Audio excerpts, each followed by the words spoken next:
Poor little girl shows up for a chef position at a luxury restaurant and tells the billionaire owner, "I need this job to save my mum." When he discovers the truth, he does something unbelievable.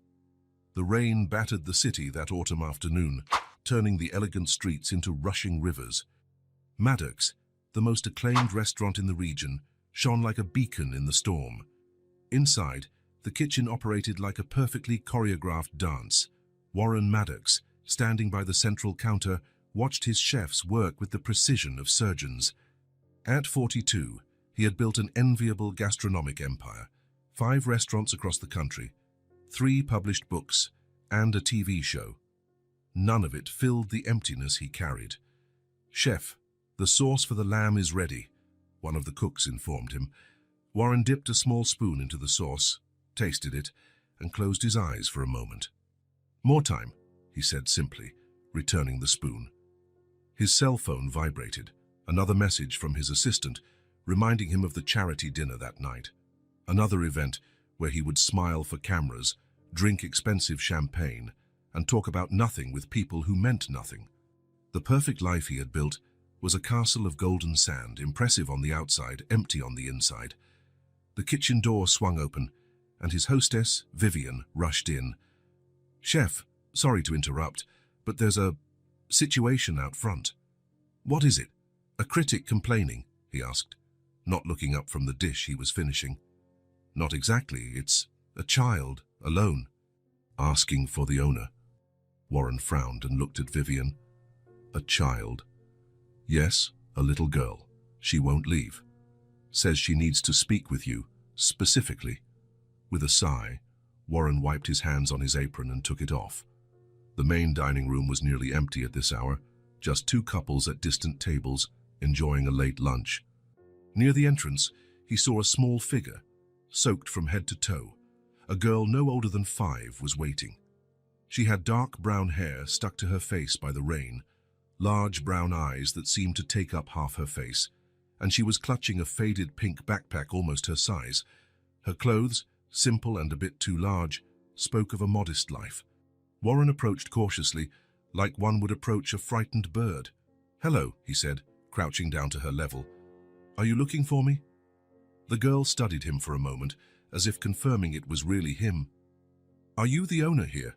she asked, with a seriousness surprising for someone so small. "I am. My name is Warren." "And yours?" "Tessa," she replied, holding out a tiny wet hand. "Tessa Voss." Warren shook her hand automatically, but something inside him froze when he heard the last name. Voss. "Are you here alone, Tessa? Where are your parents?" he asked, trying to keep his voice calm. "My mum is at home." She looked down at her own feet, then faced Warren with determination. "I came for the job." "Job?" Warren repeated, confused. "Yes." Tessa pointed to a sign in the window. "It says you need a chef. I came to apply." For a moment, Warren almost smiled. A 5-year-old girl wanting to be a chef in his Michelin-starred restaurant. On any other day, he would have found it amusing. But her last name had awakened a ghost he thought he had buried. "I think you're a little young for the position," he replied gently. "Why don't you tell me more about yourself while we wait for your parents to come pick you up?" Tessa's face hardened with an expression far too serious for her age. "There's no one coming to get me. I need this job." Her voice trembled slightly. "It's to save my mum." The restaurant seemed to have fallen completely silent. The staff pretended not to watch the scene, but Warren could feel all eyes on them. "Save your mum," he repeated, a tightness in his chest. "What's wrong with her?" "She's sick." Tessa opened her backpack and took out a small plastic container. "Look, I know how to make grilled cheese sandwiches. And mac and cheese I too, Mommy taught me." Warren felt a wave of conflicting emotions. This determined child, soaked by the rain, offering her basic culinary skills to an award-winning chef, would be touching under any circumstance. But there was something more. "What's your mother's name, Tessa?" "Celine." "Celine Voss," the girl replied, brushing her wet bangs from her face. The confirmation hit him like a punch to the gut. Celine, the woman he had loved and betrayed 7 years ago. The woman who disappeared from his life without a trace after discovering his infidelity. The woman whose face still visited his dreams in his loneliest moments. Warren felt his face go pale. "Come with me," he said, standing up. "Let's get you dry first, and then we'll talk about this job." He led Tessa to his office in the back of the restaurant. He grabbed a clean towel from the small adjoining bathroom and handed it to the girl. "Can you tell me more about your mom?" he asked, trying to keep his voice neutral. Tessa dried her hair vigorously. "She always worked a lot. She used to cater parties, but now she's too weak, coughing a lot. Sometimes she gets a fever." Her eyes filled with tears. "We need money for the doctor and medicine." Warren sat down, stunned. The guilt he had carried for years now seemed to triple in weight. What had happened to Celine after they broke up? How had she ended up in this situation? "Tessa, how did you get here?" "By bus," she replied, as if it were obvious. "I took the money from my piggy bank. I saw the restaurant when we passed by on the bus this morning, and there was a sign saying you needed a chef." Warren felt a chill run down his spine. "And you decided to just come in and ask for the job? All by yourself?" Tessa nodded with determination. "I know how to ride the bus for emergencies, and this is an emergency." She looked at Warren with curiosity. "Your sign has the name Maddox on it. Is that your last name?" Warren ignored the question. "And does your mom know you're here?" Tessa looked down, guilty. "No. She was sleeping. I left a note." Warren picked up his phone. "I need to call her. She must be worried." "No," Tessa exclaimed, alarmed. "She'll be mad at me." That wasn't a surprise, but the girl's reaction intrigued him. "Even so, I need to let her know where you are." Warren hesitated. "Do you know her number?" Tessa shook her head. Then she opened her backpack and took out a small notebook with a unicorn on the cover. "But I know our address. My teacher taught me how to write it." She opened the notebook and showed him an address written in a child's handwriting. It was in a modest neighborhood, far from there. Warren recognized the area, very different from the luxury apartment where Celine lived when they were together. "You came all the way from there by yourself?" he asked, genuinely impressed. "Yes. Mommy taught me how to ride the bus for emergencies, and this is an emergency." Warren took a deep breath, making a decision. "I'm taking you home right now." "But what about the job?" Tessa asked, her eyes shining with hope. "We'll talk about that with your mum, okay?" Warren called his assistant and asked her to cancel all his appointments for the afternoon. Then he went to the kitchen. "Jean, you're in charge for the rest of the day," he told his sous chef. "I have an emergency." "Is something wrong, chef?" Jean asked, surprised by the sudden change of plans. Warren looked at Tessa, who was waiting near the door, clutching her pink backpack. "Nothing that can't be fixed," he replied, knowing it was a lie. 15 minutes later, they were in Warren's car, an elegant Mercedes that made Tessa's eyes widen. "Your car is nice," she commented, buckling her seatbelt. "We don't have a car. Mommy says it's too expensive." Every word from the girl was like a tiny needle piercing the comfortable bubble Warren lived in. As he drove, following the GPS directions, he watched Tessa from the corner of his eye. She was looking out the window, fascinated by the luxurious interior of the vehicle. She had features that resembled Celine, the shape of her eyes, the small nose. "Tessa, how old are you exactly?" 5 years and 4 months, she answered promptly. "My birthday is in January." The GPS announced they had arrived. Warren parked in front of a small apartment building, visibly worn by time. A modest structure, with narrow fire escapes where a few plants tried to survive, and clothes hung on makeshift lines. Tessa unbuckled her seatbelt with dexterity. "This is it. 3rd floor, apartment 302. Warren took a deep breath, his heart racing. He was about to see Celine again after all these years, the woman he had loved deeply and hurt unforgivably. "Let's go," he said, getting out of the car. Tessa ran ahead, climbing the stairs with the typical energy of a child. Warren followed, each step feeling like a walk to the courtroom where he would be judged for his past mistakes. On the 3rd floor, Tessa stopped in front of a door with the number 302 and looked at Warren. "Mommy's going to be mad at me," she said, suddenly hesitant. "It's going to be okay," Warren assured her, not sure if he believed it himself. Tessa pulled a key attached to a string from under her shirt and unlocked the door. "Mommy!" she called, entering slowly. The apartment was small but impeccably organized, a living room that merged with an open kitchen, simple but cozy decor. A few photos of Tessa were scattered on the walls, the scent of lavender in the air, the same perfume Celine always wore. "Tessa! Oh my God, where were you?" A female voice came from one of the rooms, followed by hurried footsteps, and then she appeared. Celine Voss, thinner than Warren remembered, with her brown hair now shorter, was wearing sweatpants and a simple t-shirt. Her face showed clear signs of fatigue and worry. When she saw her daughter, she ran to her and knelt, hugging her tightly. "You terrified me. I found your note and almost had a heart attack. How could you leave like that by yourself?" "Sorry, Mommy," Tessa mumbled into her mother's shoulder. It was then that Celine noticed Warren's presence. Her eyes widened, and she instinctively pulled Tessa closer, as if to protect her. "You?" she said, a mix of shock and anger in her voice. "Say, what are you doing here?" Warren stood motionless at the entrance and unable to look away. Celine, after all these years, she was different, but it was still her, the woman he had never been able to completely forget. "Your daughter showed up at my restaurant," he explained, keeping his voice calm. "Faisa, I thought it was best to bring her back myself." Celine looked at Tessa with an expression of disbelief. "You went to his restaurant? Why?"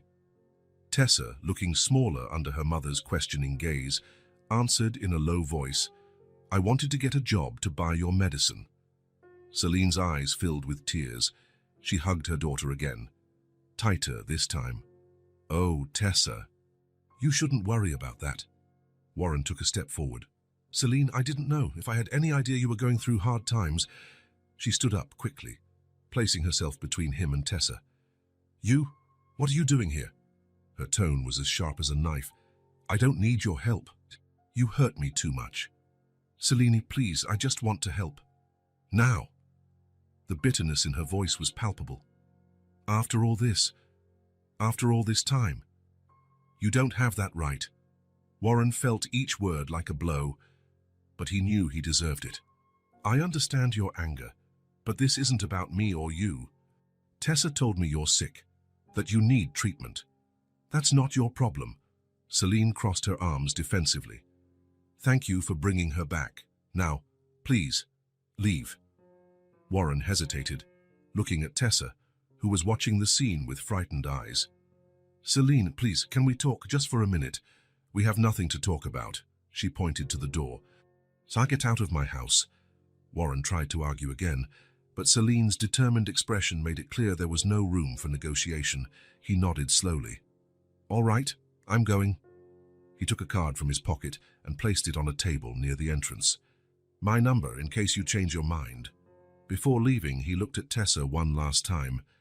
"It was a pleasure to meet you, Tessa. Your mum is lucky to have such a brave daughter." As he closed the door behind him, Warren felt a crushing weight in his chest. He stopped in the hallway, leaning against the wall. The image of Celine, visibly ill and struggling to get by, contrasted sharply with the life of luxury he led. And Tessa, that determined child who had risked everything to help her mother, could she be his daughter? He couldn't just walk away. Not this time. He slowly descended the stairs and got into his car, but didn't start the engine. He looked at the building. At the window he imagined was apartment 302. The guilt he had carried for years now had a face, a name, a tangible consequence. He took out his phone and dialed Jean, his sous chef. "I need a favor," he said as soon as he answered. "That special soup we make for VIP clients, can you prepare a portion and have it delivered to the address I'm about to give you?" He paused, "and add a basket of fresh fruit. The best we have." It was a small gesture, insignificant in the face of what he had done. But it was a start. Warren wasn't going to give up easily this time. Tessa had unknowingly given him a second chance, a chance for redemption he didn't deserve, but one he would seize with all his might. He started the car, but he didn't go home. He went to his lawyer's office. He needed to find out how he could help Celine and Tessa without invading their lives. The rain had stopped, but the storm in his heart was just beginning. The morning after meeting Tessa, Warren woke up before his alarm. He lay in bed, staring at the ceiling of his penthouse, the luxury around him suddenly feeling excessive. The image of little Tessa, soaked by the rain, determined to get a job to help her sick mother, wouldn't leave his mind. Nor could he forget Celine's gaze, a mix of shock, anger, and exhaustion. That wasn't the Celine he knew. The vibrant woman, full of life and dreams, was now struggling to survive and raise a daughter alone. Warren got up and, while having coffee, made a decision. He couldn't change the past, but he could do something about the present. He picked up the phone and called his personal assistant. "Sam, I need you to do some shopping and deliveries today. It's important." 2 hours later, Warren watched from his car parked at a discreet distance from Celine's building. Our delivery person carried 2 large baskets to the entrance. He had given specific instructions: leave them at the door, ring the bell, and leave. No mention of who sent them. The baskets contained the basics: fresh fruits, vegetables, artisan bread, cheeses, good quality meats, milk, eggs, and a few items he imagined Tessa would like: colorful cereals, chocolate, animal-shaped cookies. Along with all that, 2 children's cookbooks, carefully chosen for her age. Warren saw the door open and Tessa appear, looking curiously from side to side. The girl examined the baskets with surprise, then shouted something into the apartment. Moments later, Celine appeared at the door, hesitant. She looked around, trying to locate who had left the baskets. With a suspicious expression, she quickly took the baskets inside and closed the door. He didn't expect thanks. In fact, he preferred anonymity, at least for now. He knew Celine would probably guess who sent them, but it didn't matter. The important thing was that they had what they needed. In the following days, Warren fell into a new routine. In the morning, he worked at the restaurant, overseeing lunch preparations. In the afternoon, he would step away to handle personal matters, as he told his staff. These matters consisted of organizing new deliveries for Celine and Tessa's apartment. Each delivery was carefully thought out. He didn't want to seem ostentatious or make Celine feel humiliated. He sent just enough practical things, nothing extravagant. In each package, he included something special for Tessa: a new book, a small educational game, drawing supplies. In the 3rd delivery, he added a discreet box of medicine. He had researched what medications might help with the symptoms Tessa had described: antibiotics, cough syrup, fever reducers. He also included an envelope with cash. Not much, just enough to help with doctor's appointments and basic bills. He knew Celine might refuse it, but he had to try. A week after the 1st delivery, Warren was again watching from a distance when the delivery arrived. This time, it was a small ready-made meal he had prepared himself in his home kitchen: a comforting soup, warm homemade bread, and a light dessert. He had also sent a small tub of chocolate ice cream for Tessa. He saw the door open and Tessa appear. The girl's face lit up when she saw the bags. She looked around as if searching for someone, and her eyes met Warren's car. Even from a distance, he could see her wide smile and the little wave she gave before going inside with the bags. She knew. Somehow, the girl knew it was him. The next day, Warren received a surprise. An envelope with no return address arrived at his office in the restaurant.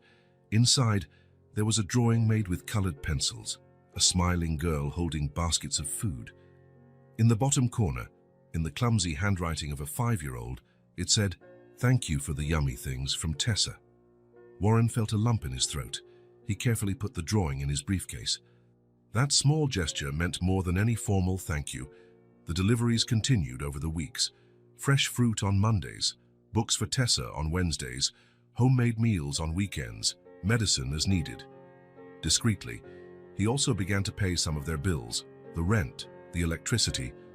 He did it all without fanfare, without seeking recognition, just leaving the paid receipts in their mailbox. One afternoon, when he personally left a bag at the door, he got a surprise. The door opened just as he was walking away, and Tessa ran out. "I knew it was you," she exclaimed, with a huge smile. "I saw you from the window." Warren turned, uncertain. He didn't want to force an encounter with Celine, who probably wasn't ready to see him yet. "Hi, Tessa," he said, crouching to her level. "How are you?" "Better," she replied excitedly. "Mommy, too. The medicine you sent helped. She doesn't cough as much now." Warren felt immense relief. "I'm glad to hear that." "Why do you bring us things?" Tessa asked, with the direct curiosity of children. For a moment, Warren didn't know what to say. How do you explain guilt, regret, and redemption to a 5-year-old? "Because I want to help," he said finally. "And because you were very brave coming to my restaurant that day." Tessa smiled, satisfied with the answer.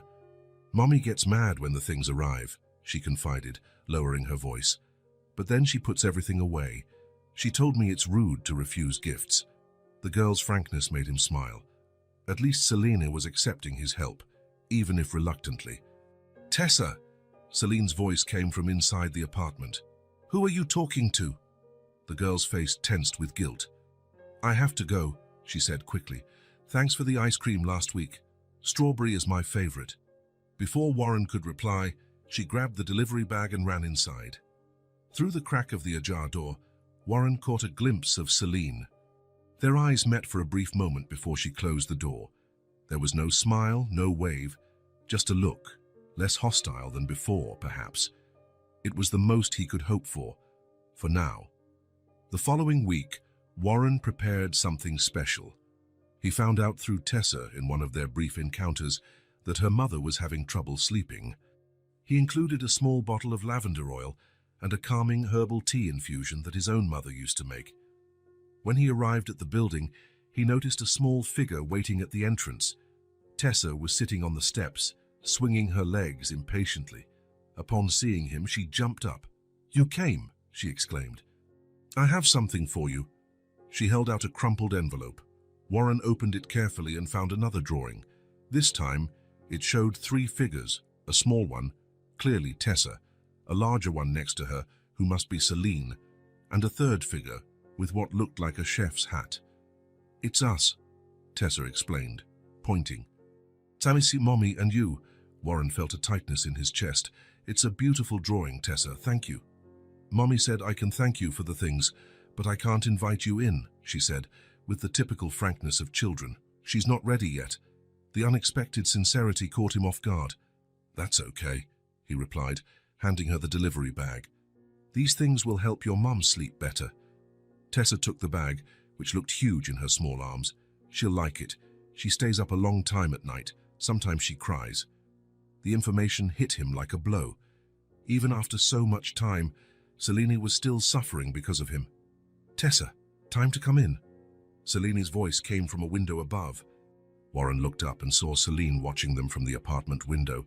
Their gazes met for a moment. He didn't wave, didn't smile. He just held her gaze, trying to convey through it everything he couldn't say in words. Selene was the first to look away. "Coming, Mommy," Tessa shouted, then turned to Warren. "Thanks for the stuff. Mommy doesn't say it, but I know she's thankful too." With that, the girl ran into the building, carrying the heavy bag as if it were a treasure. Warren stood for a moment, looking at the now empty window. It wasn't much, but it was a start. Selene was allowing Tessa to talk to him. She was accepting his help, even if out of necessity. For now, that would have to be enough. His silent gestures would continue, patient and constant like the tide, not to erase the past, but to offer a better future, for Tessa and, maybe one day, for Selene too. The day began like any other at Maddox. The kitchen buzzed with activity, the sound of knives on cutting boards creating a familiar symphony, and Warren supervised everything with his usual precision. He was finalizing a new dish for the autumn menu when Jean, his sous chef, approached with a worried expression. "Chef, there's a child at the reception asking for you. It seems urgent." Warren felt a tightness in his chest. It could only be Tessa. In recent weeks, their encounters had been limited to brief conversations when he dropped off deliveries, always under Celine's distant watch from the window. He handed the spoon to Jean and hurried out to the main dining room. At the restaurant entrance, Tessa stood, soaked by the rain pouring outside. Her face was red from crying, and her small body was visibly shaking. "Tessa," Warren approached, kneeling in front of her. "What happened?" As soon as she saw him, The girl ran towards him, throwing herself into his arms with a desperate sob. "Please, help me," she pleaded between tears. "My mum has a fever. She's saying strange things. I'm scared." Warren's blood ran cold. He picked Tessa up in his arms and headed quickly to the kitchen. "Jean, take over everything. I have an emergency," he ordered, grabbing his coat and car keys. "Should I call an ambulance?" Jean asked, alarmed by Warren's expression. "There's no time. I'll take her myself." With Tessa in his arms, Warren ran to the parking lot, shielding her from the rain with his coat. The girl clung to him, trembling. "How did you get here alone?" he asked, placing her in the passenger seat and fastening her seatbelt. "By bus," she replied, wiping her tears. "Mommy taught me the way for emergencies, remember? And this is an emergency." Warren felt a pang of admiration for the little girl's courage, even amidst the overwhelming worry. "How long has your mum been like this?" "Since last night. She said she would get better, that she just needed to rest," Tessa sniffled. "But this morning she was talking to people who weren't there. And then she couldn't get out of bed." Warren sped up, weaving through city traffic with urgency. In his mind, 1,000 scenarios played out, none of them good. The medications he had sent weren't enough for a more serious condition. He should have insisted that Celine see a doctor properly. In less than 10 minutes, they arrived at the building. Warren picked Tessa up again and took the stairs 2 at a time. "The key," said Tessa, pulling a cord from under her shirt. "It's here." Warren unlocked the apartment door and went inside, calling for Celine. There was no answer. The apartment was too quiet. Tessa pointed to the main bedroom, and Warren headed in that direction, his heart pounding. Celine was lying in bed, her pale face glistening with sweat. Her hair was stuck to her forehead, and she was murmuring incomprehensible words, her half-closed eyes staring at the ceiling. "Celine!" Warren called, approaching cautiously. "It's me, Warren." She turned her head towards him, her unfocused eyes trying to recognize him. "Warren?" she whispered, her voice hoarse. "What? Tessa? Where?" "I'm here, Mommy," said Tessa, climbing onto the bed and holding her mother's hand. "I got help." Warren touched Celine's forehead. It was burning. He needed to get her to a hospital immediately. "Celine, you need a doctor." "I'm taking you to the hospital." She tried to protest, but she was too weak. Warren wasted no time. He wrapped her in a blanket and picked her up in his arms. It was frightening how light she was. Celine let her head fall against his chest, with no strength to resist. "Tessa, grab a change of clothes for you and your mum," Warren instructed. Quickly, the girl ran to obey, returning minutes later with a small backpack. Together, they went down to the car. Warren carefully placed Celine in the back seat and helped Tessa settle in next to her mother. He drove as fast as he could to the best private hospital in the city. The entire way, he watched in the rearview mirror as Tessa held her mother's hand, murmuring words of comfort. The scene broke his heart. At the hospital, Warren spared no expense. He identified himself, demanded immediate attention, and covered all costs without hesitation. Celine was quickly taken for tests, while he and Tessa waited in the waiting room. "Is she going to be okay?" Tessa asked, sitting next to him, her little legs dangling without reaching the floor. "She will be," Warren assured her, hoping he was right. "The doctors here are the best in the city." Tessa nodded, fully trusting his word. She rested her head on his arm, exhausted from the adrenaline and fear. "Do you know what she has?" Warren asked softly. "The neighbor said it looks like pneumonia. Her daughter had it once." Tessa looked at him with big, worried eyes. "Is it serious?" "It can be, if not treated. But your mum is in the right place now. Everything will be okay." 2 hours later, the doctor finally appeared. Warren stood up, with a sleeping Tessa in his arms. "Bacterial pneumonia," the doctor confirmed. "Quite advanced. It's a good thing you brought her in today. Another day or two, and the situation would have been much more complicated." "Is she going to be okay?" Warren asked, feeling the weight of Tessa against his chest. "With the right treatment, yes. We'll keep her hospitalized for a few days for intravenous antibiotics and monitoring. Afterward, she can continue treatment at home, but she'll need complete rest for at least 2 weeks." Warren nodded, feeling simultaneously relieved and guilty. If he had insisted more, maybe Celine wouldn't have reached this point. How can I see her? She's sedated now, but you can go in briefly. Is the girl her daughter? Yes. It's best if she stays with you for now. Children can only visit during specific hours. Warren thanked him and, with Tessa still asleep in his arms, followed a nurse to the room where Celine was. Seeing her connected to monitors and with an oxygen mask made his heart ache. He approached the bed and watched her face. Even sick, she was still beautiful. The woman he had loved and hurt so deeply. The woman who was now fighting an illness that could have been avoided if pride hadn't prevented her from accepting more direct help. "I'll take care of Tessa," he whispered to Celine, even though he knew she couldn't hear him. "And of you too, if you'll let me." He left the room with a heavy heart and went to the reception, where he handled all the administrative details. He ensured the best room, the best doctors, medications, everything necessary for Celine's recovery. Money was not an issue. The problem would be when she woke up and found out where she was and who was paying. Warren returned to the waiting room and watched Tessa sleeping, curled up in the chair. Her face, even in sleep, held traces of worry. No child should carry that kind of weight. He decided to take Tessa to his home. The empty apartment would only remind her of her sick mother, and he had plenty of space in his penthouse. On the way, he stopped at a store and bought some basic clothes for her, since they had left in a hurry. When they arrived, Tessa was already awake, observing with wide eyes the luxurious building where Warren lived. "You live here?" she asked, impressed. "Yes," he replied, guiding her to the private elevator. "You'll stay with me while your mum gets better in the hospital, okay?" Tessa nodded, still looking around in awe. Warren's penthouse occupied the entire top floor of the building. It was a large, elegant space, but curiously impersonal. Few photographs, no objects that told stories. A beautiful place, but without a soul. "I'll get the guest room ready for you," Warren said, taking her by the hand. "Then we can get something to eat. You must be hungry."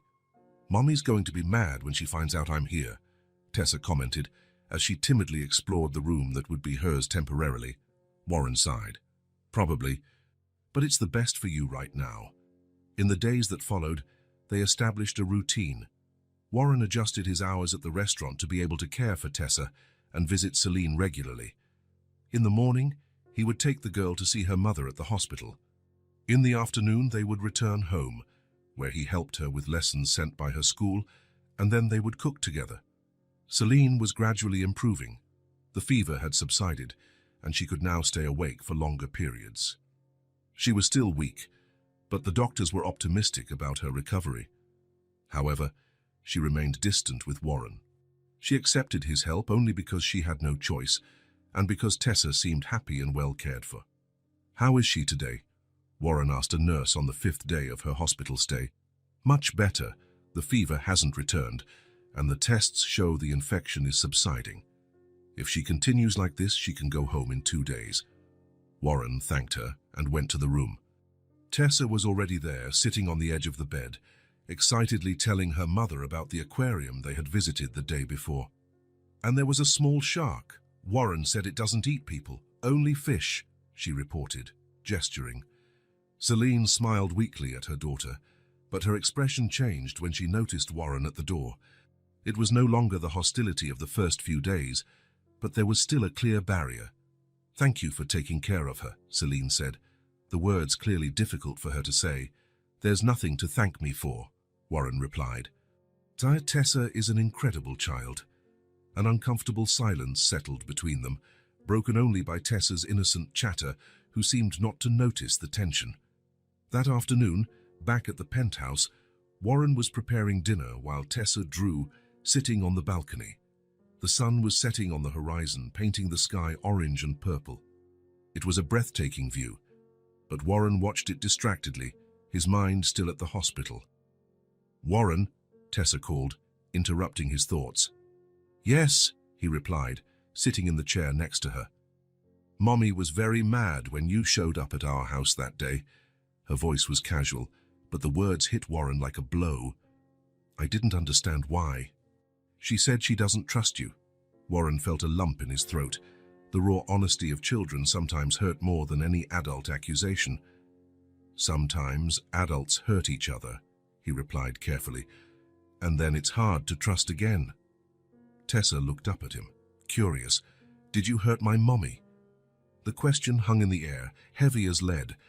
Warren could have dodged it, changed the subject, but something in those innocent eyes demanded honesty. "Yes," he admitted finally. "A long time ago, I hurt her very much." "And are you sorry?" "Every single day." Tessa considered the answer for a moment, then went back to her drawing. "Then she'll forgive you one day," she declared with the simple certainty of children. "Mommy always says that when someone is truly sorry, they deserve a second chance." Warren smiled, but it was a sad smile. If only it were that simple. "What are you drawing?" he asked, deliberately changing the subject. "Our house," Tessa replied, showing him the drawing. "Look, this is you, this is Mommy, and this is me." On the paper, 3 stick figures were smiling in front of a colorful house. A family. A possibility Warren had never truly considered possible. He swallowed hard, feeling the weight of the distrust and the unresolved history between him and Celine. But looking at Tessa, with her unwavering faith in redemption, he felt a spark of hope. The phone rang, interrupting the moment.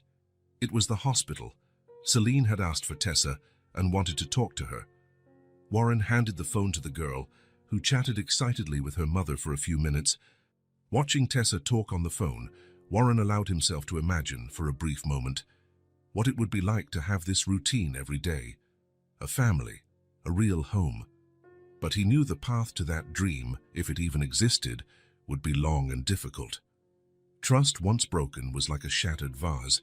It could be glued back together, but the cracks would always remain visible. Still, looking at Tessa's drawing, with those 3 smiling figures holding hands, Warren allowed himself a moment of hope. Maybe, just maybe, there was a way back, not to what they were before, but to something new, something better. Celine's recovery was progressing well. After a week in the hospital, the doctors finally cleared her for discharge, on the condition that she maintained absolute rest for at least 2 more weeks. Warren had offered his apartment. There was plenty of space, and it would be more comfortable for her, but Selene flatly refused. She preferred to go back home to her own space. Warren didn't insist. Instead, he arranged for everything to be ready for her return. A professional cleaning, a stocked pantry, even a new orthopedic mattress. And, of course, he hired a nurse to assist her during the day while Tessa was at school. "I don't need a babysitter," Celine protested when Warren explained the arrangement. "Hey, it's not a babysitter. It's a healthcare professional," he corrected, keeping his voice calm. The doctor was clear about the need for absolute rest. Celine sighed, visibly uncomfortable with depending on him, but eventually gave in. To Warren's surprise, when they said goodbye at the hospital, she looked him directly in the eye for the first time since they had reunited. "Thank you," she said simply, "for taking care of Tessa, and for all of this." Warren just nodded. Words seemed inadequate at that moment. Over the following weeks, a new routine was established. Warren would take Tessa to school in the morning before heading to the restaurant. In the afternoon, he would stop by Celine's apartment to drop off fresh groceries and check if everything was okay. On weekends, he would take Tessa on outings, giving Celine time to rest properly. It was during these moments with Tessa that Warren began to notice curious things about the girl. On a sunny Saturday, they were at the park, eating ice cream on a shaded bench. Warren watched Tessa carefully lick the edges of her ice cream to prevent it from melting down the sides. "Why are you looking at me like that?" the girl asked, looking up at him. Warren smiled. "I'm just watching how you eat your ice cream." Very methodical. "Methodical," she repeated, trying to pronounce the new word. "It means you do things in an organized, step-by-step way." Tessa nodded, pleased with the explanation, and turned her attention back to her ice cream.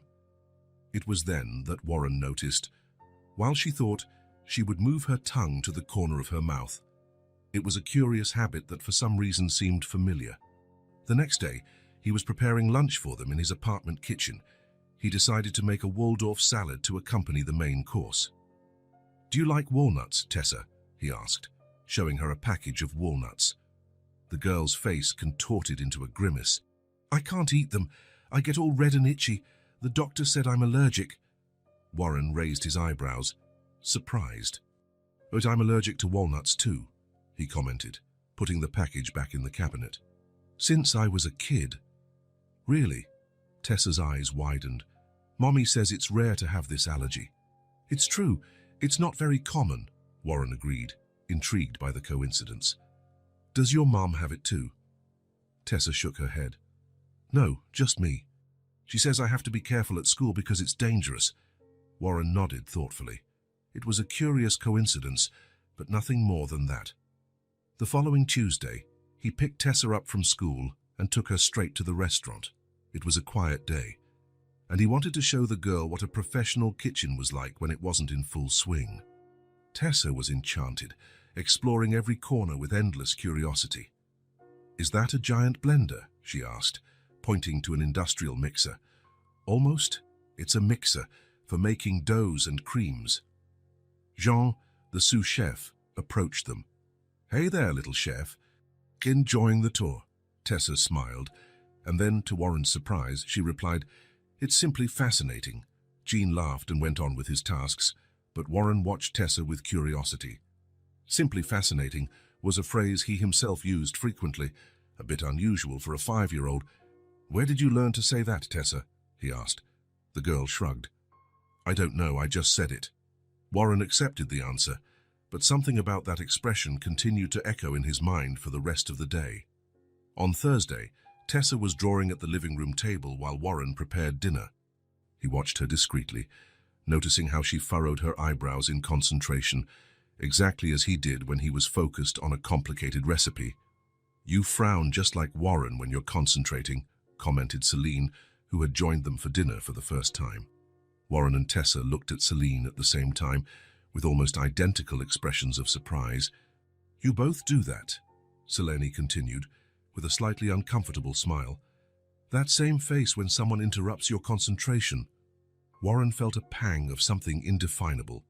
It wasn't just Selene's comment, but the way she had said it, as if she had noticed something that bothered her. During dinner, Warren couldn't stop watching Tessa. The way she arranged the food on her plate, separating the different ingredients, how she held her fork, small gestures, unconscious habits that for some reason seemed strangely familiar. "What is it?"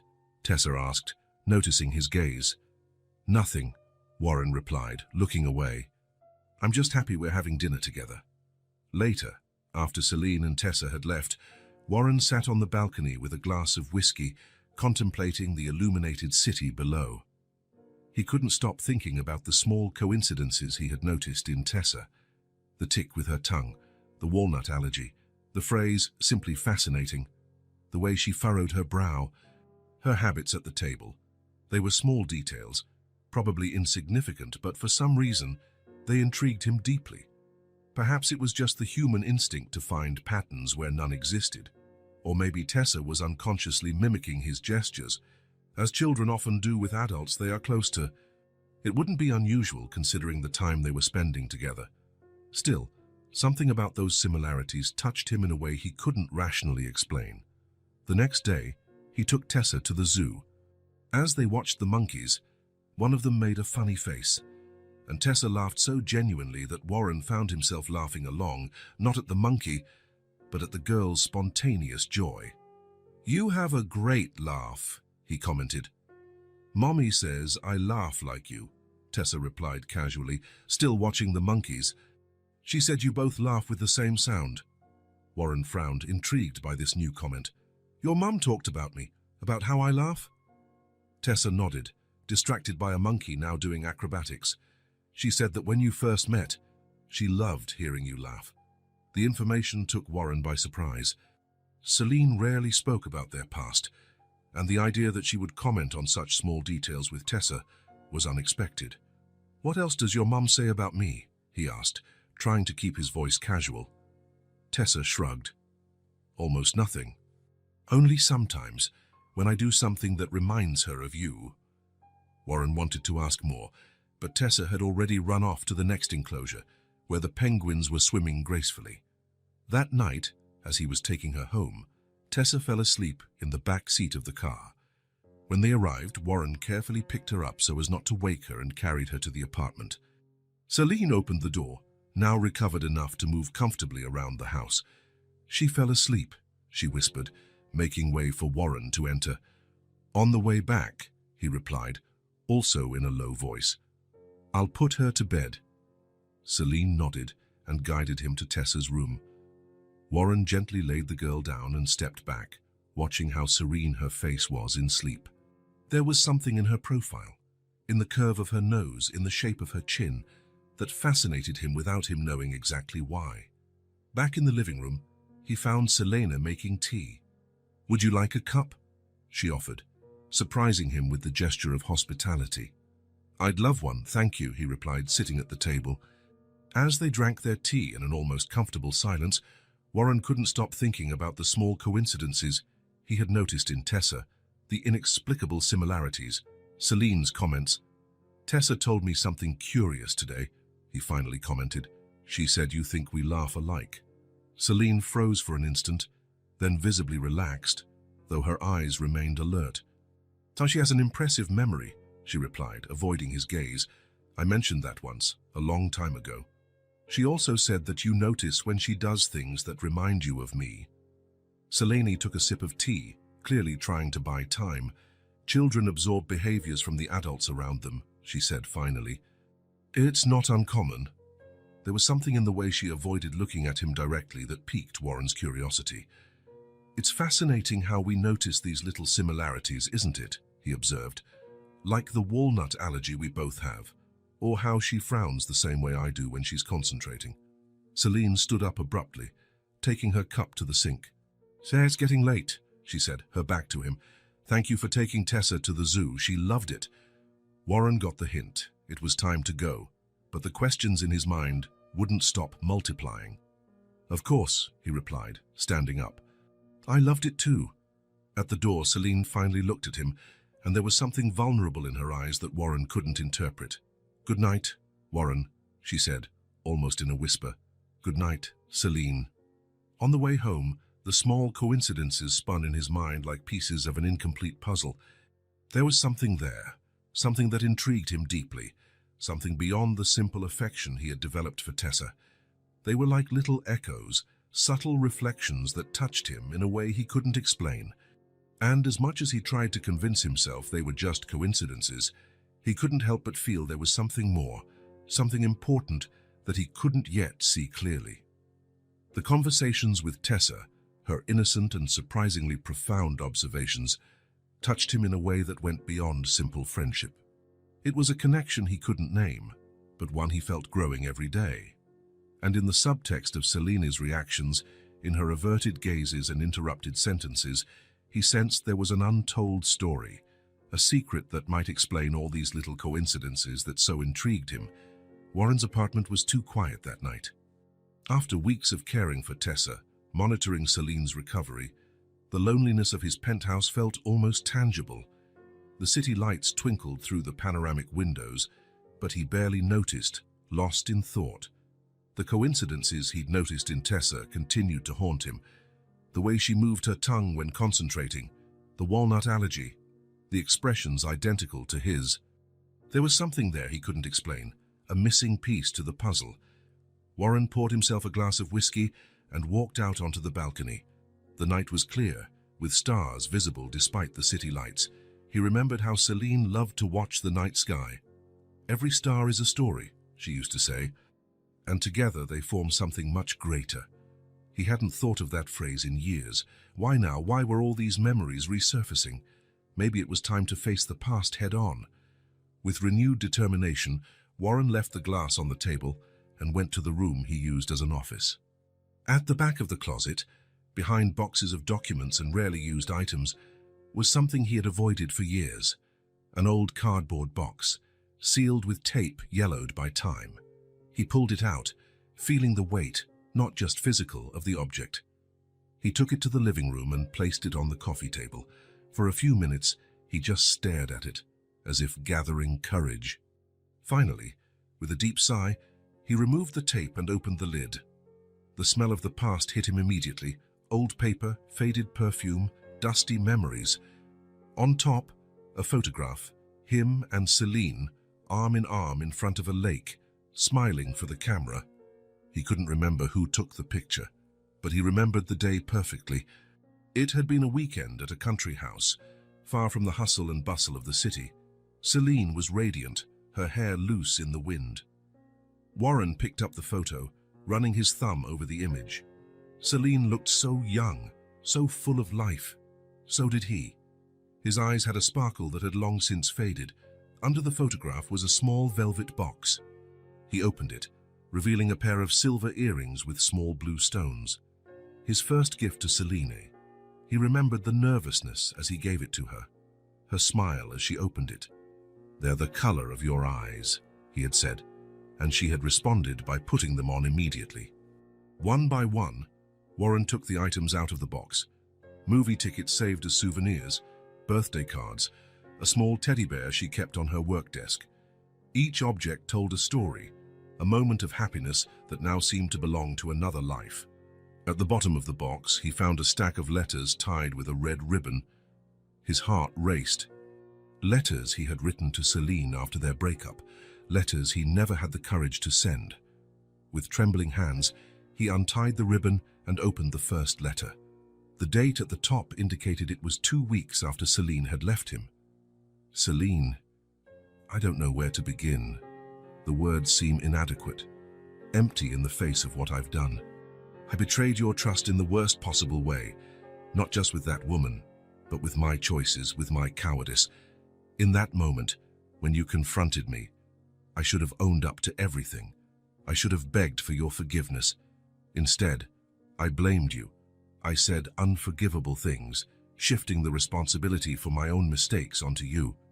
How could I have been so cruel to the person I loved most in my life? How could I have been so blind as to not realize what I was throwing away? I lost you because of pride, because of fear. And now, in the silence of our apartment, which no longer feels like a home without you, I realize the void I created. I'm not asking you to come back. I don't have that right. I just wanted you to know that I understand the magnitude of my mistake and that I'm sorry, more than words can express. Warren." He closed his eyes, feeling the weight of those words.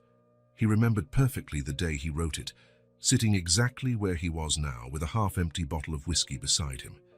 He had never sent that letter, nor the others that followed. He put it away and picked up another dated a month later. "Celine, I tried calling you yesterday. Your number has changed. I went to the office where you worked, and they told me you had quit. It's as if you've completely disappeared. I can't blame you. If I could, I would disappear from myself too. I hope you are well, wherever you are. I hope you find someone who values you as I should have. I still wake up thinking I'll find you beside me. I still make coffee for 2 every morning, out of habit. The silence of this house suffocates me. Warren." Another letter that never reached its destination. Warren continued reading, letter after letter, reliving the desperation, the guilt, the regret he had felt in those first few months without Celine. In the later letters, the tone changed, less raw pain, more reflection, more acceptance of the loss. The last letter was from 3 years ago. "Celine, today marks 5 years since you left my life. I still don't know where you are, how you are, if you're happy. I stopped looking a long time ago, respecting your decision not to be found. Sometimes, I still dream of you. In the dream, we're at the country house, watching the stars. You point to a constellation and say something I can't hear. I wake up trying to remember your words. Time hasn't healed everything, as they say, but it has taught me to live with the consequences of my choices. I've built a successful career, but I know I traded what truly mattered for something that, in the end, is empty. I hope life has been kinder to you than I was, Warren." He folded the letter carefully and placed it back with the others. Slowly, as if in a ritual, he returned each item to the box, each photograph, each physical memory of a time that would never come back, except for one photograph. The last one in the pile, one he didn't remember keeping. It showed Celine alone, sitting on a park bench, looking at something out of frame with a serene smile on her lips. There was something different about her in that photo, a special glint in her eyes, a softness to her face. Warren looked at the date on the back. April, 6 years ago, just a few months before they broke up. April. Something about that date echoed in his mind. Tessa had said her birthday was in January. If she was 5 now, Warren felt the blood run cold in his veins. If Tessa was born in January, that meant she was conceived around April, exactly at the time of that photograph, exactly when he and Celine were still together. The realization hit him like a physical blow. Could Celine have discovered the pregnancy after she left him? Could she have decided to raise her daughter alone, never telling the father? Could Tessa be his daughter? Warren sat on the couch, the photograph still in his hands, his heart pounding in his chest. The small coincidences he had noticed now took on a new meaning. They weren't just casual similarities or imitated behaviors. They were inherited traits. It was his blood running through that little girl's veins. 1,000 questions flooded his mind. Why did Celine never tell him? Why did she choose to raise her daughter alone, facing all the hardships, all the struggles? Was his mistake so unforgivable that she would rather hide the existence of a child? And then, the most painful question, how much time had he lost? 5 years. 5 years of first steps, first words, first smiles. 5 years that would never come back. Warren felt hot tears stream down his face. He hadn't cried like this since Celine had left. Now the pain was different, not just for what he had lost, but for what he never got to know. He remembered every moment with Tessa over the past few weeks, how his heart swelled when she smiled, how he worried about every detail of her well-being, how he felt an inexplicable pride seeing her learn something new. Were these paternal feelings? Had his heart recognized what his mind did not yet know? Warren wiped the tears with the back of his hand. He needed to know the truth. He needed to ask Celine directly. But how? How to broach such a delicate, potentially explosive subject? If he was wrong, he could destroy the fragile trust they were rebuilding. And if he was right, what would that mean for all of them? He looked again at the photograph in his hands. Celine, possibly pregnant, not yet knowing the storms that were to come. What different choices would he have made if he had known? Would he have been a better man, a better partner, if he had known there was a child on the way? Regret consumed him, not just for the mistake he made years ago, but for all the lost moments, all the opportunities to be a part of his daughter's life. If Tessa was indeed his daughter. Warren spent the night revisiting every recent memory with Tessa. The way she tilted her head when she was curious about something, the way she moved her tongue to the corner of her mouth when concentrating, the methodical way she organized food on her plate. He remembered the joy in her eyes when she managed to make a simple omelette by herself under his supervision, the pride in her voice when she showed off a well-done drawing, the trust with which she held his hand when crossing the street, and with each memory, the conviction grew. It wasn't just a coincidence. It wasn't just his imagination looking for connections where there were none. It was real. Tessa was his daughter. The question now was, what to do with this information? Warren stood up and walked to the window, watching the sky begin to lighten. He had made a decision. He would go to Celine's house that very day. He would face the past head-on. He would ask her directly, looking her in the eyes. Is Tessa my daughter? A simple question, but one that could change everything. If the answer was yes, he would need to find a way to be part of Tessa's life without causing Celine more pain. He would need to prove that he had changed, that he could be the father Tessa deserved, the man Celine once believed he was. If the answer was no, well, he would have to deal with that possibility too. He would have to accept that the similarities were just coincidences, that the bond he felt with Tessa was just affection for a lovely child, but something inside him, a deep and inexplicable certainty, told him he was on the right path. Tessa was a part of him, and after 5 lost years, he wouldn't lose another day.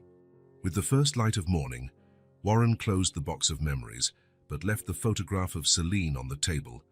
That image now represented not just the past, but a possible future. A future where maybe, just maybe, he could find the redemption he so desperately sought. The morning was bright and crisp when Warren parked in front of Celine's building. He had spent a sleepless night, tossing and turning, mentally rehearsing what he would say. How do you ask a woman if she hid your child from you for 5 years? How do you face a truth that could change everything? He took several deep breaths before getting out of the car.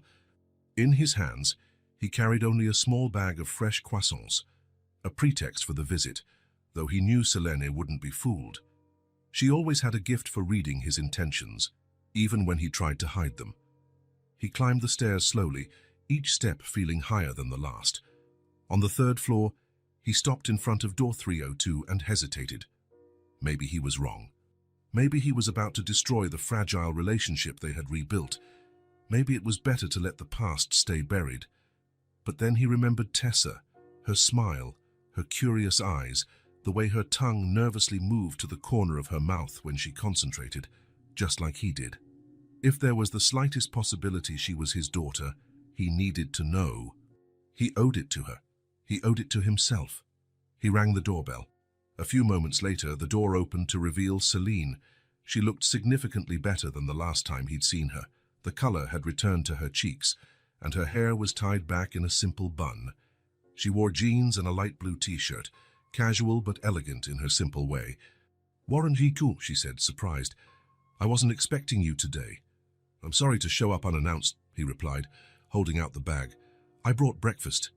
Celine looked from the bag to his face, and Warren knew immediately she sensed there was more to this visit. "Tessa's at school," she informed him, taking the bag. "Fears she won't be back until afternoon." "Actually," Warren began, gathering his courage, "I came to talk to you." Celine stared at him for a long moment, then stepped aside. "Come in." The apartment was brighter than usual, with the curtains open, letting the morning sun stream in freely. There were clear signs of Celine's recovery. The living room table was covered with fabrics and sketches, indicating she had resumed her work as a freelance designer. "I'm feeling much better," she commented, noticing his glance. "The doctor said I can go back to work as long as I don't overdo it." "I'm glad to hear that," Warren replied sincerely. An uncomfortable silence settled between them. Celine gestured towards the balcony. "Let's sit outside. It's a nice day." Warren nodded, following her to the small balcony. There were just 2 simple chairs and a small table, on which Celine placed the bag of croissants. The view was nothing exceptional, just the neighboring building and a patch of sky, but the fresh air made the space feel welcoming. They sat, and for a moment, neither spoke. Below, on the street, life went on. People rushing to work, children heading to school, a man walking his dog. A normal world, oblivious to the crucial moment unfolding on that small balcony.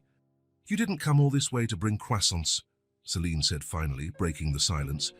It wasn't a question. Warren looked down at his hands, then raised his eyes to meet hers. "No." Another silence. Warren could hear his own heart beating. He had imagined this moment countless times during the night, but now, face to face with Celine, all the carefully rehearsed words seemed inadequate. "I found a box yesterday," he began, his voice hoarser than he intended. "A box with our memories. Photos, letters I never sent, little things I kept." Celine remained still, her face a mask of calm, but her eyes revealed an inner storm. "There was a photo of you," Warren continued, "from April, just before everything happened. And I started thinking, doing the math." He saw Celine stiffen almost imperceptibly, her hands resting on the table, clenched slightly. "I know I was wrong in the past," he said, his voice strained, fighting to maintain composure. "I know my help doesn't fix what I did, but I need to know one thing." He paused, taking a deep breath. "Is Tessa my daughter?" The words hung in the air, heavy, definitive. There was no going back after them. Celine looked away, her gaze fixed on a distant point. Her fingers drummed lightly on the table, an old habit when she was nervous. For a long moment, she said nothing, and Warren feared she would simply get up and go inside, leaving him without an answer. Finally, she looked at the floor and took a deep breath.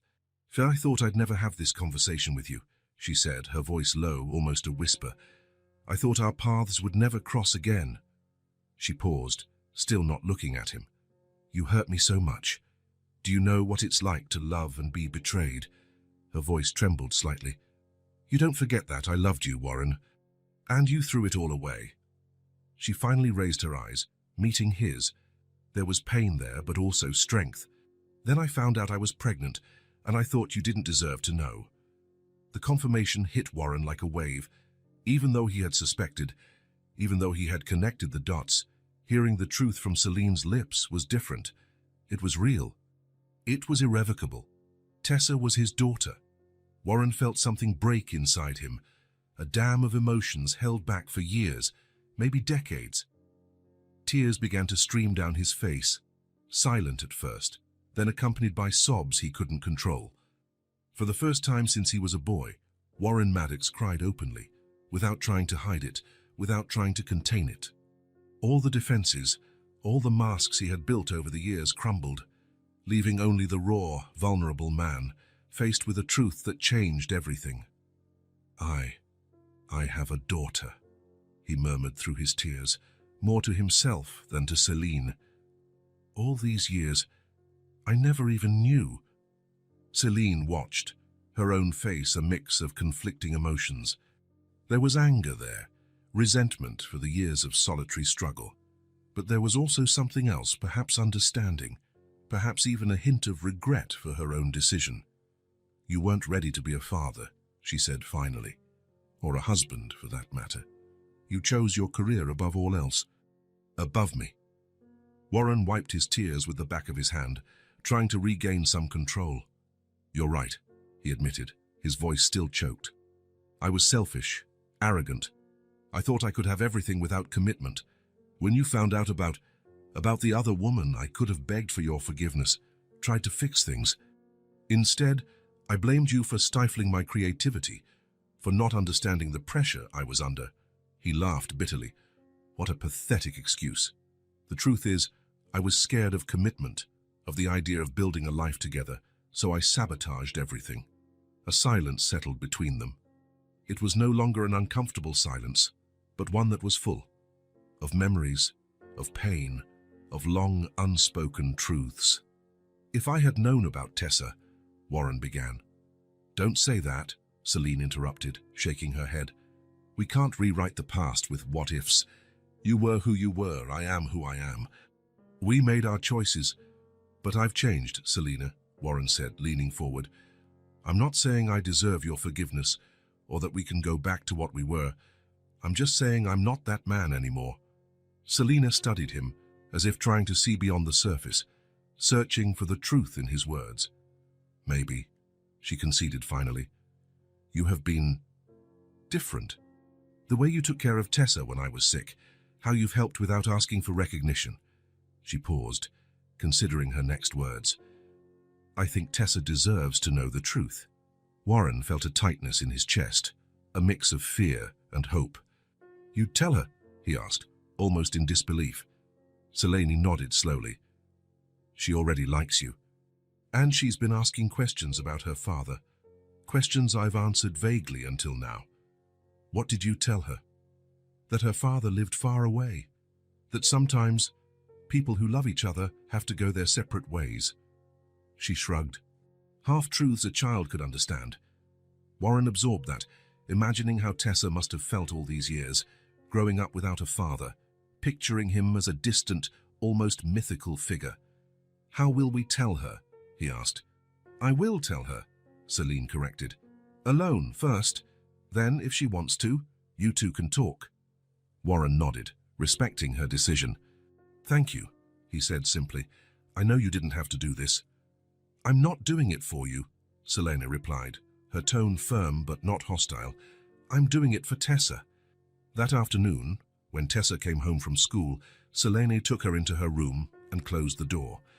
Warren waited in the living room, his heart beating so loudly he was sure it could be heard from across the apartment. Minutes passed, feeling like an eternity. He paced back and forth, trying to imagine the conversation happening in the other room. How would Tessa react? Would she be happy, confused, hurt for being kept in the dark for so long? Finally, the door opened. Tessa came out first, her big eyes fixed on Warren, watching him as if seeing him for the first time. Celine followed, a protective hand on her daughter's shoulder. Warren stood motionless, unsure what to do or say. The moment felt too fragile for words. It was Tessa who broke the silence. "Mommy said you're my daddy," she said, her voice small but clear. Warren swallowed hard, kneeling to get on her level. "Yes," he replied, his voice trembling. "I am." Tessa tilted her head, studying him with a surprising intensity for such a small child. "Why didn't you ever come to see me before?" The question hit him like a punch, so simple, so direct, and so impossible to answer adequately. "Because," he began, searching for the right words, "I didn't know you existed. If I had known, I would have come. I would have been here from the very first day." Tessa considered the answer, processing it in her own way. "You know now," she said finally. "Now I know," Warren agreed, a lump in his throat. "Are you going to stay?" she asked, with the brutal simplicity of childhood. Warren looked at Celine, seeking guidance, but her face was unreadable. "I will stay in your life, yes," he promised, turning back to Tessa. "If you want me to. I don't know exactly how it will work, but I want to be your dad. I want to get to know you. I want you to get to know me." Tessa studied him for another moment, then, to Warren's surprise, gave a small smile. "Okay," she said, as if she had reached a decision after great deliberation. "You already know how to make mac and cheese. That's good for a dad." Warren couldn't help the laugh that escaped, mixed with the tears that were returning to his eyes. The simplicity of a child's acceptance was overwhelming. Can I give you a hug?" he asked hesitantly. Tessa looked at Celine, who gave a slight nod. Then she stepped forward and wrapped her thin arms around Warren's neck. The contact was electric, transcendent. Hugging his daughter for the first time, knowing who she truly was an experience Warren knew he would carry forever. He closed his eyes, feeling Tessa's small heart beating against his chest, her childlike scent, the gentle weight of her trusting body. When he opened his eyes, he saw Celine watching them. Silent tears were streaming down her face, and for the first time since they had reunited, her gaze held no hostility. There was pain, yes, and maybe a shadow of regret, but there was also something like peace, as if a long, difficult chapter was finally coming to a close. In the days that followed, a new routine began to form. Warren came to visit Tessa almost daily. They cooked together, simple father-daughter recipes, like elaborate sandwiches and chocolate chip cookies. They read stories, him introducing her to the world of books he had loved as a child. At home, they tested these first interactions, still shy, still in a process of discovery. Warren taught Tessa how to make simple pasta, patiently explaining each step. She absorbed everything with watchful eyes, her tongue moving in the corner of her mouth in concentration, that all-too-familiar gesture that now had a completely new meaning. Celine observed this new relationship with complex feelings. There were moments of sadness for the lost years, moments of doubt about her decision to have kept Warren away for so long. But mostly, there was a growing acceptance that, despite everything, perhaps things were finally falling into place as they should. One evening, while Tessa was sleeping, Warren approached Celine in the kitchen. "I was thinking of taking Tessa to the park tomorrow," he said hesitantly. "If you'll allow it." Celine considered for a moment, then nodded. She would like that. The joy on Warren's face was almost palpable. The idea of his first outing alone with his daughter, a simple moment that was commonplace for so many fathers, but meant the world to him. When he said goodbye that night, Celine watched from the window as he walked to his car. There was a lightness in his step that wasn't there before. The truth had changed all of them. Silent tears streamed down Selene's face as she watched. They weren't just tears of pain for the past, but also of relief. The weight of a secret kept for so long had finally been lifted. There was pain there, yes. Pain for the past, for the betrayals, for the years of solitary struggle. But there was also something new growing. Not forgiveness, not yet, but perhaps the beginning of an understanding, of an acceptance that sometimes people really do change. That sometimes A second chance is not only possible, but necessary. For Tessa. For all of them. Saturday morning dawned perfect, as if the sky itself was conspiring to make the day special. Warren woke up before his alarm, a mix of anxiety and excitement bubbling in his chest. Today would be his first full day with Tessa, just the two of them. A father-daughter day. He had meticulously planned every detail. A cooler bag with water and juice, sunscreen, a small first aid kit, in case Tessa got hurt while playing, even an extra set of clothes, in case she got wet in the park fountain. He wanted to be prepared for any eventuality, like a responsible father. At 9 o'clock sharp, he parked in front of Celine's building. Tessa was already waiting for him at the entrance, bouncing from one foot to the other, while Celine stood watching beside her. The girl wore a simple yellow dress and white sneakers, her hair in 2 pigtails. She looked even more like Celine this way, but Warren noticed, not without a pang of pride, that her smile revealed the same dimple he had on the left side of his face. "Daddy!" Tessa exclaimed, running towards him as soon as she saw him. The word still caught him off guard. Daddy. So simple, so fundamental, and yet so new to him. Every time Tessa called him that, he felt a warmth spread through his chest. "Good morning, Princess," he replied, bending down to hug her. "Ready for our big day?" Tessa nodded vigorously. "I've been ready for hours. Mommy said we had to wait because you might still be sleeping." Warren smiled at Celine over his daughter's head. "Thank you for letting her come," Celine shrugged, but there was a faint smile on her lips. "Have fun. And remember, no sweets before lunch, sunscreen every 2 hours, and she needs to be home by 6 for her bath." "Yes, Ma'am," Warren replied, giving a little salute that drew a giggle from Tessa. Celine bent down to give her daughter one last hug. "Behave, you hear, and listen to—" Why she hesitated for a moment. "To your father?" Tessa nodded solemnly, then took Warren's hand and pulled him toward the car. "Let's go, Daddy. You said you had a surprise." The day began at the city's Central Park, a vast green space with a lake, playgrounds, and wooded trails. Tessa ran ahead, pointing out every wonder she found. A squirrel leaping between branches, a pair of ducks swimming in the lake, a blue-winged butterfly resting on a flower. "Look at that one," she exclaimed, pointing to a particularly large tree. "Can we climb it?" Warren looked at the tree, considering. It didn't look dangerous, with low, strong branches. "Let's try," he answered, lifting her to reach the first branch. Tessa climbed with surprising agility, Warren right behind her, ready to catch her if needed. But the girl proved to be confident and sure-footed, carefully choosing where to step. "Mommy never lets me climb trees," she confided, once they were comfortably seated on a wide branch, looking down at the park. "So she says it's dangerous." "Well, your mum is right to be worried," Warren replied, careful not to undermine Celine's authority. "But sometimes, with care and with someone helping you, it's worth taking small risks to see the world from a different perspective." Tessa considered the answer, then smiled. "I like seeing things from up here. Had feels like I'm a giant." Warren took his phone out of his pocket and snapped a picture of the two of them, Tessa with a wide grin, him with his arm around her shoulders, the green canopy as a backdrop. The first of many photos that would mark that day. After the tree, they visited the playground. Tessa proved skillful on the slide, the swings, and especially the jungle gym. Warren watched her with a mixture of pride and that instinctive fear all parents feel seeing their children take risks. "Higher, Daddy!" she shouted from the swing as he pushed her. "I want to touch the sky," Warren obliged, but always with care, measuring the exact force to make her happy without putting her in danger. This balance, he realized, was perhaps the essence of fatherhood, giving enough freedom to grow, enough protection to feel safe. At noon, they found a small restaurant by the lake.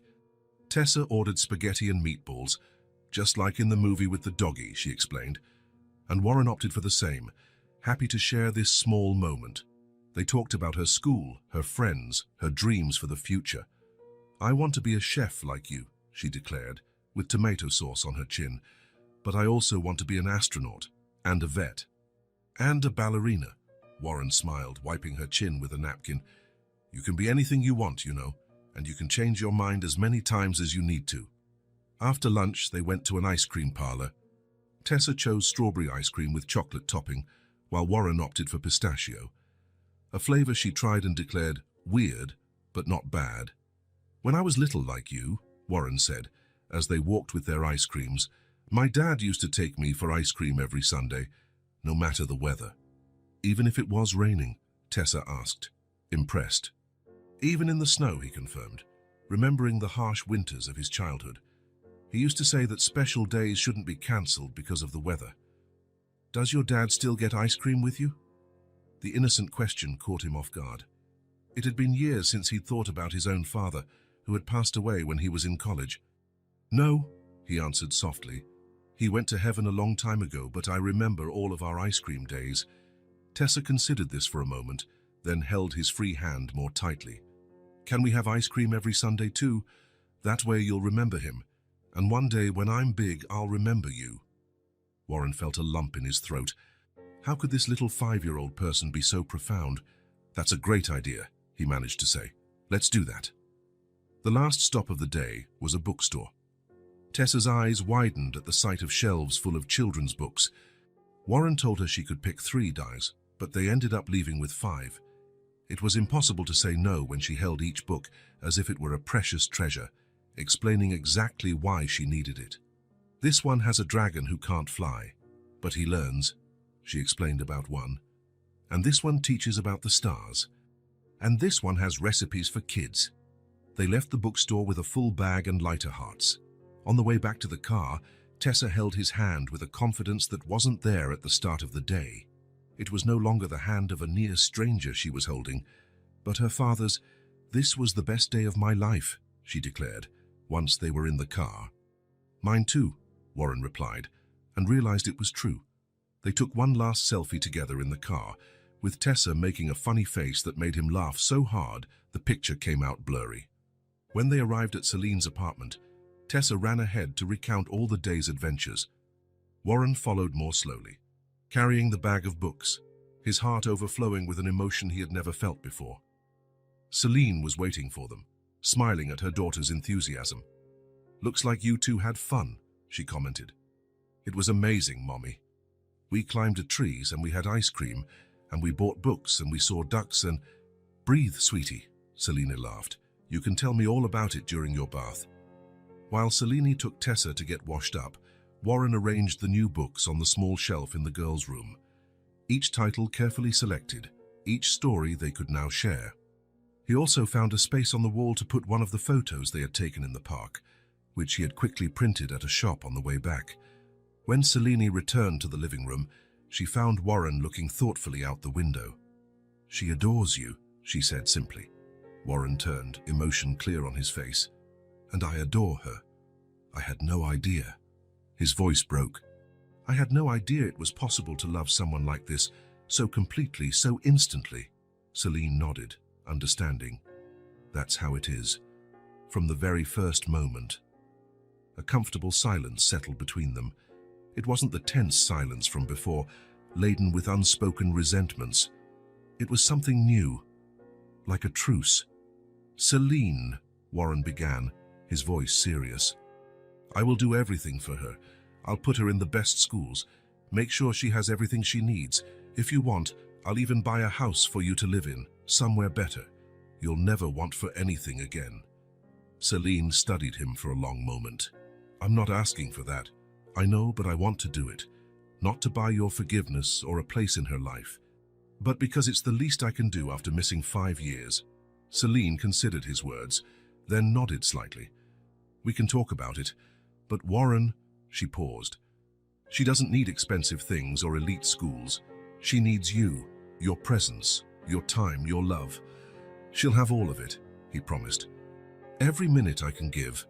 Tessa returned to the living room, already in her pajamas, her hair damp from the bath. "Daddy, are you going to have dinner with us?" she asked hopefully. Warren looked at Selene, who nodded with a small smile. "Since you two had such a busy day, I was thinking of ordering pizza," she suggested. "What do you think?" "Pizza," Tessa celebrated. While they waited for the delivery, Tessa insisted that Warren read one of the new books. The three of them sat on the couch, Tessa in the middle, as he read the story of the dragon who couldn't fly but discovered other special skills. When the pizza arrived, they settled at the table. An unlikely family, brought together by extraordinary circumstances. Warren watched Tessa excitedly explain how they had seen a squirrel steal someone's snack in the park. Her enthusiasm, her expressiveness, traits of his own that he had never noticed until he saw them reflected in her. Celine watched too, her eyes alternating between her daughter and the man who, against all odds, had returned to their lives. The hurts of the past were still there, scars that would probably never fully fade. But there was something new as well. An acceptance, maybe even the beginning of forgiveness. During the meal, there was a moment when Tessa spilled her juice cup. Before Celine could react, Warren was already cleaning up the spill, reassuring Tessa that accidents happen, making her laugh by telling her about the time he spilled sauce on an important customer. Celine observed the interaction, something softening in her gaze. When Tessa finally went to bed, exhausted after her day of adventures, Celine and Warren were left alone in the kitchen, clearing the last traces of dinner. "Thank you for today," Celine said, breaking the silence. "I haven't seen her this happy in a long time." Warren stopped what he was doing, turning to face her. "I'm the one who should be thanking you for letting me be a part of her life, after everything." Celine studied him for a moment. Then, in a gesture of sincerity that caught him off guard, she said, "You're a good father, Warren."